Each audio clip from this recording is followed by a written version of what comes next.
পূর্ব বর্ধমান জেলার কাটোয়া 2 নম্বর ব্লকের জগদানন্দপুর গ্রাম পঞ্চায়েতের বিষ্ণুপুর গ্রামে দোল উৎসব উপলক্ষে নাম সংকীর্তন ও মহাপ্রসাদ বিতরণের অনুষ্ঠান হলো।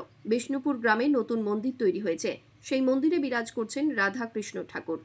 এই দোল উৎসব এবছরে 350 বছরে পদার্পণ করেছে, এমনটাই জানিয়েছেন সেখানকার স্থানীয় মানুষজন। অনুষ্ঠান দেখতে ভিড় জমিয়েছিলেন বিষ্ণুপুর গ্রামের বহু মানুষ, পাশাপাশি পার্শ্ববর্তী এলাকা থেকেও বহু মানুষ এসে হাজির হন। হাজার হাজার মানুষ এদিন মহাপ্রসাদ গ্রহণ করেন। আমাদের গ্রামের নাম বিষ্ণুপুর। এই গ্রামে আমাদের দোল উৎসব হিসাবে বহু পুরানো থেকে আমাদের চলে আসছে। আজকে অন্নদানের ব্যবস্থা আছে। তো আমাদের এই মন্দিরটা নতুন করে প্রতিষ্ঠা করা হয়েছে। আমাদের গ্রামবাসী সকলের উদ্যোগে এই মন্দির প্রতিষ্ঠা হয়েছে। সকলের উদ্যোগে আমাদের এত সুন্দর অন্নকূটের ব্যবস্থা করা হয়। বলছি দোল উৎসব কত বছর পুরনো মোটামুটি? আমাদের কয়েক বছর পুরনো, কয়েক 100 বছর পুরনো।